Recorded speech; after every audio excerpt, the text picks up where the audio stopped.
ঘোষিত বাজেটে বিদেশি কসমেটিক্সে একসাথে বাড়ানো হয়েছে 3 ধরনের কর। আমদানিতে প্রায় দ্বিগুণ হয়েছে কর নির্ধারণী মূল্য, বেড়েছে আগাম কর এবং অনলাইন বিক্রির কমিশনে ভ্যাট। ব্যবসায়ীদের আশঙ্কা, করের এমন খড়গ চাপানোর ফলে বন্ধ হয়ে যাবে অনেক ব্যবসা, বাড়বে চোরাচালান।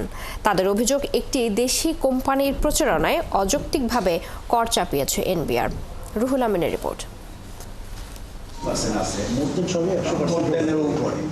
বাজেট ঘোষণার পর ব্যবসায়ীদের চিন্তিত চেহারা নতুন নয়, তবে বিদেশি কসমেটিক্স আমদানিকারকদের চেহারা যেন বিষাদের রূপ নিয়েছে। তাদের দুশ্চিন্তা এখন ব্যবসায় টিকে থাকা নিয়ে। এতদিন বিদেশি ক্রিম আমদানিতে কর নির্ধারণী মূল্য ছিল $8, বাজেটে করা হয়েছে $20। লিপস্টিকের মূল্য 20 থেকে বাড়িয়ে $40 নেওয়া হয়েছে।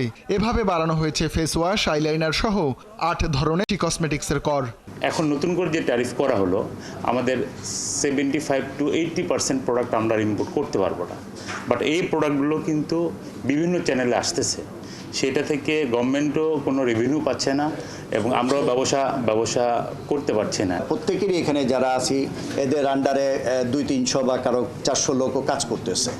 এই পরিবারগুলো যারা স্যালারি আমাদের থেকে পাচ্ছে, তো স্বাভাবিকভাবে এই ধরনের যদি বৃদ্ধি হয় আমাদের সেলসে তো অনেক ব্যাঘাত ঘটবে। বেড়েছে কসমেটিক্স আমদানির আগাম করও, 2.5% বাড়িয়ে করা হয়েছে 7.5%। কসমেটিক্সের বড় একটি অংশ বিক্রি হয় অনলাইন মাধ্যমে।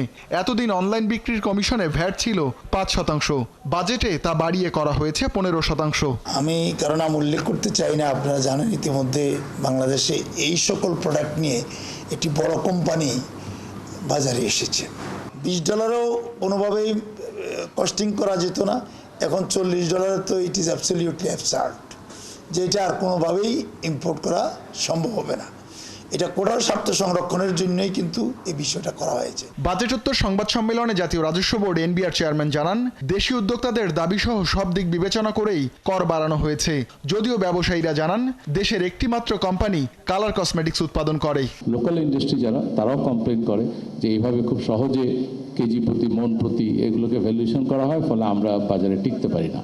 তো সব কিছু মিলে আমরা এগুলো একটু বাড়িয়েছি। ব্যবসায়ী নেতাদের আশঙ্কা, আমদানি ঋণপত্রের চেয়ে কর নির্ধারণী মূল্য বেশি হওয়ায় এনবিআর এর হয়রানি বাড়বে। প্রকৃত হিসাব আমলে না নিয়ে নিজেদের আরোপ করা দাম অনুযায়ী পরবর্তীতে আয়কর দাবি করবে সংস্থাটি।